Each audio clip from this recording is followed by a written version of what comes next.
2번에 이제 절차인데 2번 7페이지입니다.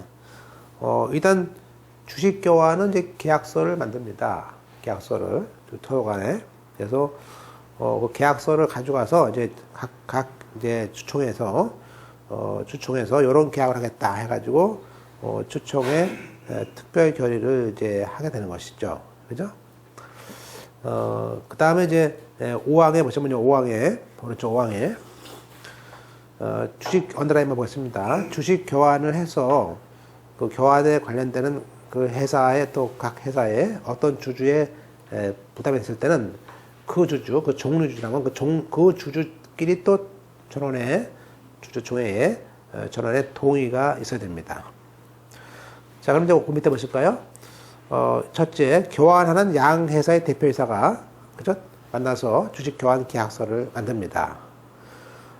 따라서 이러한 주식 교환 계약을 한 다음에 다시 이제 회사에 가가지고 그 주주총회의 승인을 얻어야만이 효력이 발생을 하는 것이죠. 따라서 이건 우리가 이사의 승인, 회사의 승인이 없는데 타방 회사만 됐다고 되는 것은 아니죠. 양쪽 다 해야 되는 것이고 주식 교환 계약서는 이제 이게 요식행위죠. 물론 이제 이런 주식을 교환 계약서를 이제 오픈시켜야죠. 그래서 비치를 해야 됩니다.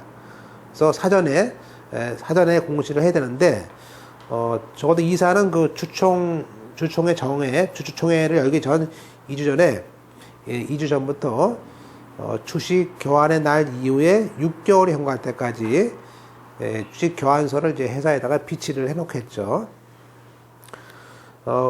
이 비치할 서면은 이제 주식 교환 계약서, 또, 완전 자회사가 되는 주주에 대한 주식의 배정 이유에 대한 서면, 또 주식 교환 주총, 물론 그 간이 주식 교환이라든지 소규모 주식 교환이 있거든요. 이건 똑같아요. 우리가 그때 합병할 때 본 것처럼 똑같습니다. 근데 그때는 우리가 통지나 공고로 가름하지 않습니까?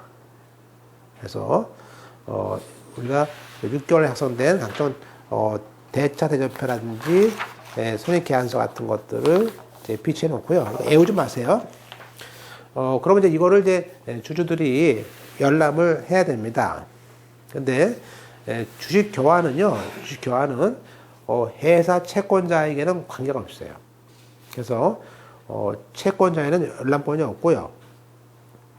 영업시간 내에 교환 계약서로 열람 등사를 청구하면 됩니다. 또 사후에도 공시해야 됩니다. 그래서 이사는 주식 교환 날부터 6개월간 교환을 한 다음부터도 또 이렇게 6개월간 비치를 하라는 것이고, 따라서 교환을 한 날이 왜냐하면 이제 나중에 이제 이게 주식 교환 무효 소송이 들어오거든요. 그래서 그런 소송을 대비해서 이제 오픈시키는 것이죠. 그래서 교환의 날에 완전 자회사의 현존 순자산액이 얼마인지 등을 이제 하는 것이죠. 여하튼 이제 이렇게 해서 이제 주총의 승인을 얻고, 거기 주총회 통지를 하고 해서 주주총회 특별 결의, 또 종류 주주총회에 대한 특별 결의까지 필요합니다. 그리고 오른쪽에 거기에 있는 642하를 지우세요. 그럼 글자 그 밑에 지우세요. 맨 밑에 왼쪽에 맨 밑에 있는 좀 아까 쓴 거 그럼 지우세요. 간이 주식 교환이 있고요. 이건 간이 합병과 똑같아요. 우리가 그때 소규모 합병이 있었고 간이 합병이 있었는데 우리가 그거와 똑같은 것이처럼 간이 주식 교환이 있고 거기에 소규모 주식 교환이 있습니다. 그래서 즉 간이 주식 교환은 주식 교환을 위한 요건인 주총 특별 결의를 해야 되는데 원래는 이사의 결의로서 주식을 교환을 하는 거예요. 한마디로 그때 배웠었죠. 우리가 그 당시에 총구였었는데 완전 자회사가 되는 회사의 발행 주식 총수의 이미 90%, 100분의 90을 완전 모회사가 가지고 있어요. 그죠? 또 완전 자회사가 또 총주주가 동일해. 그럼 뭐하러 열어? 총회를. 그래서 이렇게 그때 간이 주식 교환, 이제 우리가 간이 주식 교환은 그죠? 모회사와 자회사 간에 그때 그죠? 합병할 똑같았죠? 합병하고. 그래서 우리가 이미 여기 존속회사가 뭐죠? 90%를 가지고 있고 또 이쪽에 총주주가 동일해. 그럼 필요 없는 거 아니에요. 그래서 총구 개념을 올 때, 그래서 총구는 간이라고 썼어요. 똑같아요. 여기도 총주주 동의하고 90%는 간이에요. 간이. 그럴 때 간이식 교환이고요. 한마디로 주총 열지 않고 이사의결을 하는 거예요. 똑같이 4번에 이 소규모 주식 교환은 이제 소규모 합병과 같았는데 그때 우리가 이제 소규모 합병은 그죠? 이건 이제 대규모 회사가 짱 먹은 거 아니에요? 그때 여기서 우리가 그 당시 흡수의 존속회사가 그죠? 소매회사에 대해 이거를 뭐죠?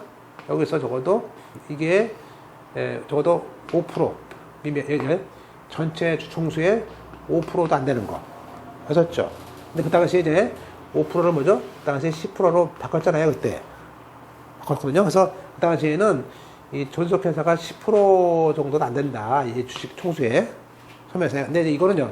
근데 여기는 이 조문의 10%를 그대로 여기는 10% 썼는데 여기는 계속 5%예요. 5%. 바꾸지 않았어요. 볼까요? 소규모 주식 교환은 완전 모회사가 주식 교환을 위해서 발행하는 신주의 총수가 뭐 회사 발행 주식 총수의 5%, 100분의 1을 초과, 100분의 5도 안 됩니다. 100분의 5도 안 되는데 그때는 그 주총의 승인을 이사의 승인으로 보자. 그런 얘기예요. 됐죠? 그리고 완전 자회사가 되는 회사 주주에게 지급할 금액이 적어도 우리가 순자산의 2%죠? 순자산의 2%를 초과하지 않았을 때 그때는 된다. 이런 얘기였었어요. 다음 페이지에 자 그러면서 2011년에 뭐가 들어왔냐면요. 5항이 들어온 이유는 뭐냐면 근데 우리가 이 반대할 수 있잖아요. 즉 완전 모회사가 되는 회사의 발행 주식 총수의 100분의 20에 해당하는 주주들이 반대해요.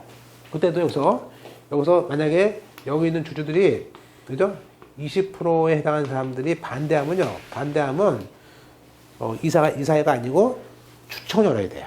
그것처럼 여기도 5항에 20%에 해당하는 사람들의 주주가 그 통지를 해줍니다. 그래서 그 반대할 수 있는 기회를 주기 때문에 공고나 통지 안 나부터 이준에 반대 의사를 통지를 할 때는 소규모 주식 교환, 즉 이사의 결의가 아니고 뭐죠? 가로 열고 추천 결의를 열어야 됩니다. 그 얘기예요. 그죠? 네, 그 얘기입니다.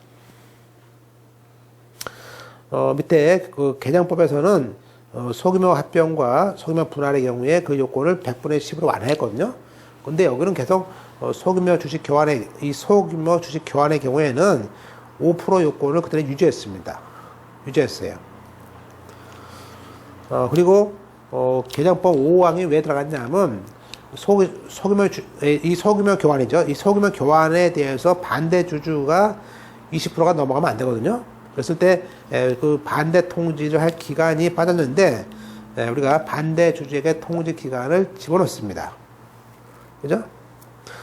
그리고 개정 전에는 우리가 존속회사가 발행하는 신주가 5%를 초과하지 않았을 것 했었는데 우리가 여기도 소규모 분할과 소규모 주식 교환의 요건도 5% 초과해서 주지 않을 것을 요건을 뒀어요.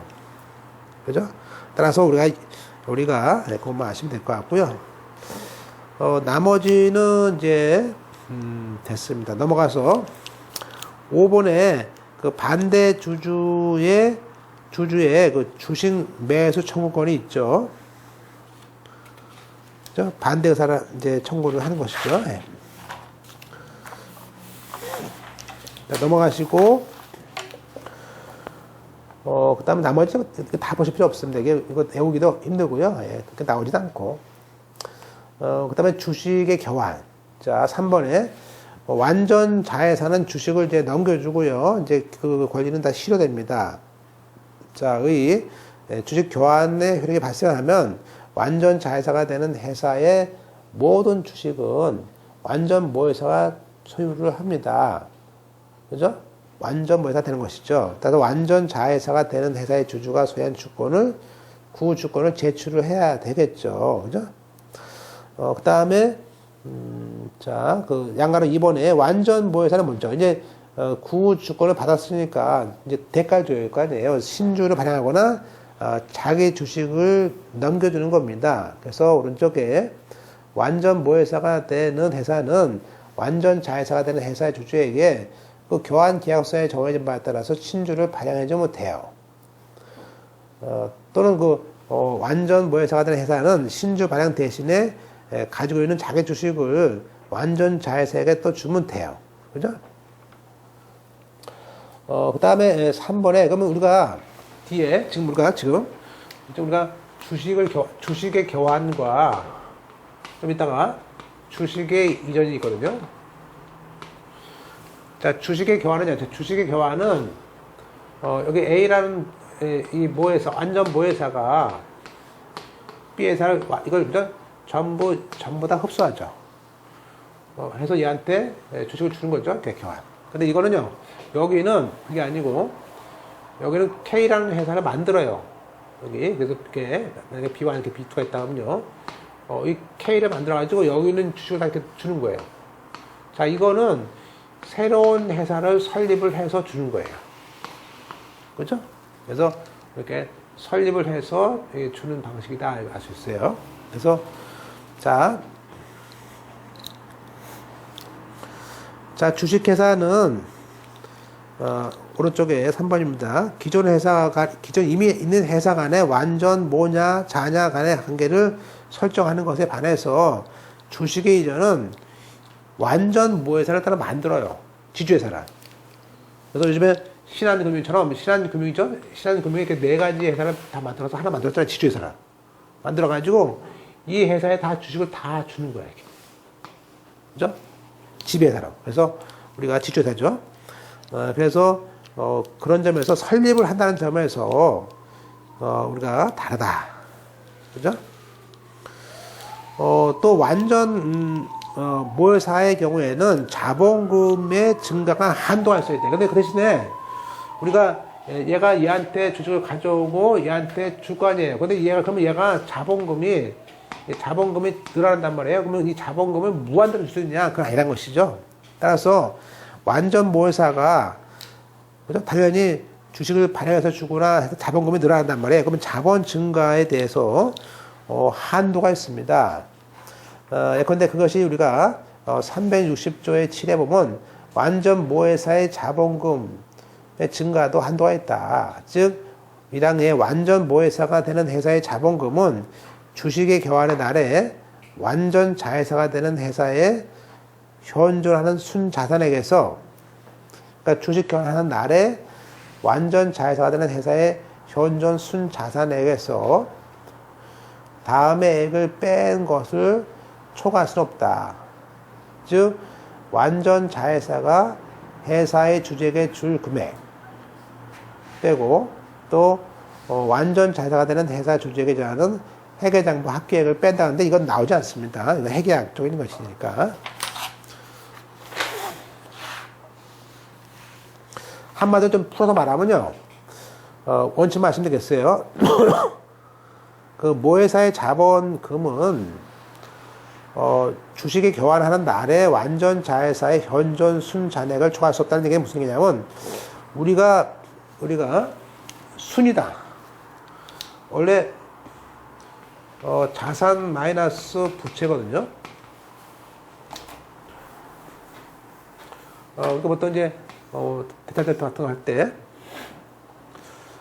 지금 자산 보통 이제 자산이 있고 이제 자본금이 있고 그죠? 이렇게 부채가 있을 거 아니에요? 근데 우리가 보통 이제 보통 순이란 말이요. 순은 보통 그냥 자산하면 이거고요. 자산에서 부채를 뺀 게 순자산이에요. 그죠? 이렇게. 빚을 빼야 되니까. 그죠? 그 사람이, 그러니까 그 사람이, 보세요.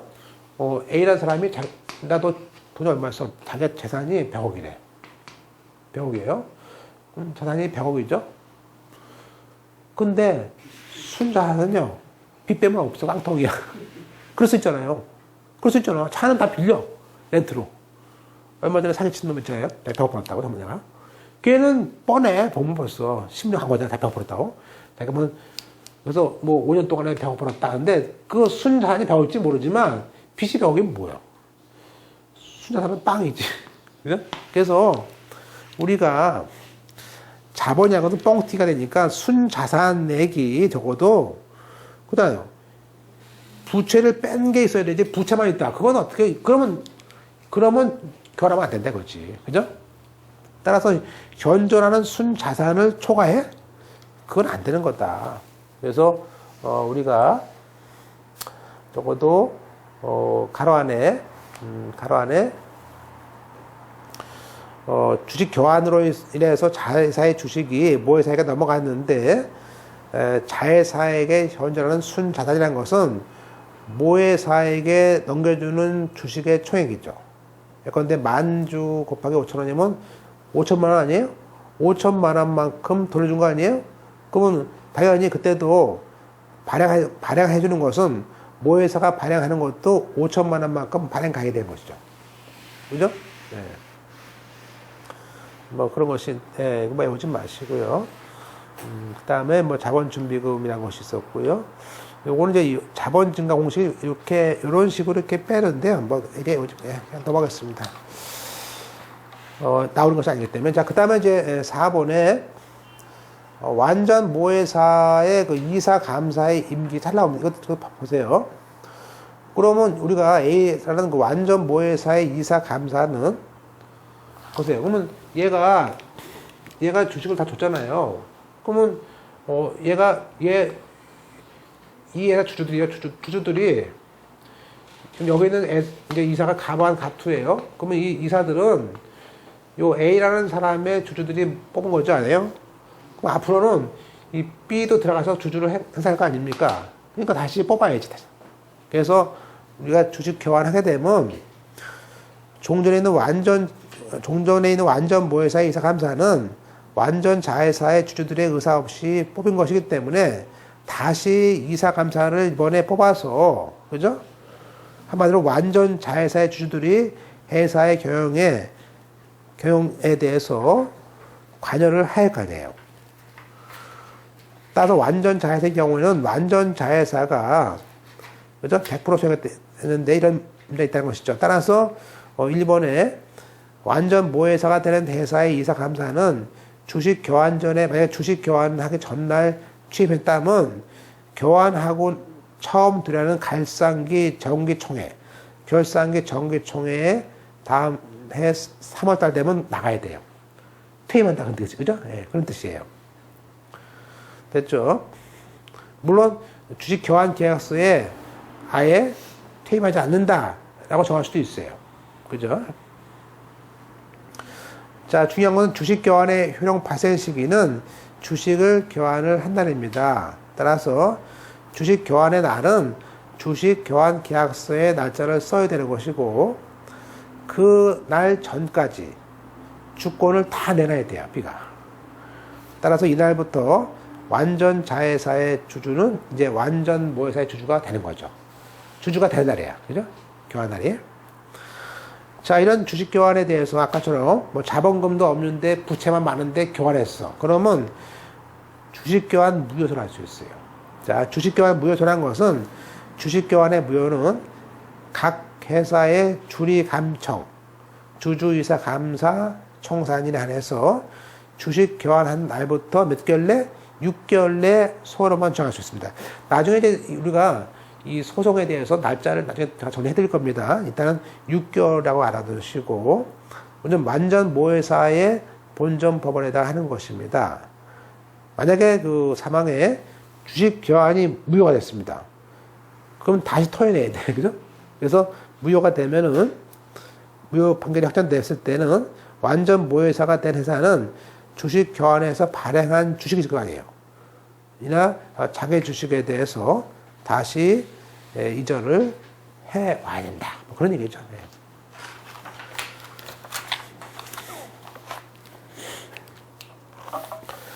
따라서 우리나라는 주식 교환의 무효는 반드시 소송으로만 주장할 수 있습니다.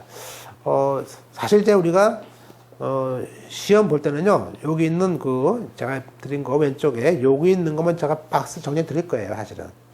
제가 이제 막판에는요, 그거 다 안 봐요, 이거만. 그래서, 예컨대, 그 가번, 나번 보시는데, 그 특징만 보세요. 특징 별칭을 보시면, 자, 주총 승인에 대해서 이사의 승인으로 간주되는 것은, 아까 간이 주식 교환의 경우에는, 자, 간이 주식 교환은 완전 자회사의 주총 결의를 이사의 승인으로 하는 것이고, 소규모 주식의 경우에는 완전 모회사의 주총 결의를 바꿔치는 거예요. 요게 제일 잘 나와요. 그래서, 간이 주식 교환은 간자, 그죠? 간자 가름이고, 소모 가름이야. 간이는 자회사, 소규모는 모회사. 이렇게 외우시면 돼요. 간자, 소모. 그래서 좀 이제 공부하셨다가 다음에 보시면 이해가 되세요. 왜냐면 이 소규모는 완전 모회사가 큰 규모이거든요. 대규모거든요. 그래서 완전 모회사의 주총, 이제, 주총을 거칠 필요 없죠. 어차피 5%밖에 안 갔으니까. 또, 우리가 반대 주수 매수 청구권은 우리가 소규모, 잘 보세요. 소규모 주식 교환의 경우에는 반대 주주 매수 청구권이 없습니다. 잘 나옵니다. 그러니까 요 가본과 나본이 제일 잘 나와요. 그래서 애울 때, 우리가, 소규모 주식 교환의 경우에, 그때였죠? 소매 안 돼. 소매 안 돼. 소규모 주식은 반대 주주 안 돼. 그때 합병할 때도 소규모 주식은 반대 주주 안 돼. 해서, 소매 안 돼. 이렇게 였었어요. 그 다음에, 우리가 채권자 보호 절차는 필요 없습니다. 우리가, 흡수 합병할 때는 채권자 보호가 필요한데, 주식 교환은요, 주식 교환은 그 자회사가 소멸되는 것이 아니고 그냥 남아있어요. 남아있으니까 그 회사에 부채가 넘어가는 것도 아니죠? 그래서 그대로 그냥 채권자 보호가 필요 없어요. 왜냐하면 흡수합병은 소멸회사의 자산, 즉 채권과 채무가 그대로 넘어가는 것이지만 주식 교환은 주식만 넘어가는 것이지 채권, 채무가 넘어가는 게 아니거든요. 그래서 우리가 주식 교환은 채권자 보호 조처가 필요 없다 해서 여기 있는, 저 같은 경우는 옛날에 여기 있는 것만 가지고 가서 그냥 공부했습니다. 됐죠? 자, 그 다음에 이제 우리가 주식의 포괄적 이전입니다. 이건 이제 우리가 얘는 아까 뭐죠? 새로운 회사를 만들어서 주는 거예요. 다 이전. 그래서 우리가 주식의 포괄적 이전은 회사 설립 등기가 들어가요. 처음에. 그래서 그 언더라인 보면 새로 설립되는 완전 그러니까 모회사를 만들어주는 거예요. 만들어놔. 그래서 이쪽에 지주회사 만들어가지고 완전 모회사를 만든 다음에 자회사의 주식들을 쫙 포괄적으로 넘겨주는 거야. 그리고 난 다음에 완전 자회사는 완전 모회사의 주식의 배정을 받아요. 그죠?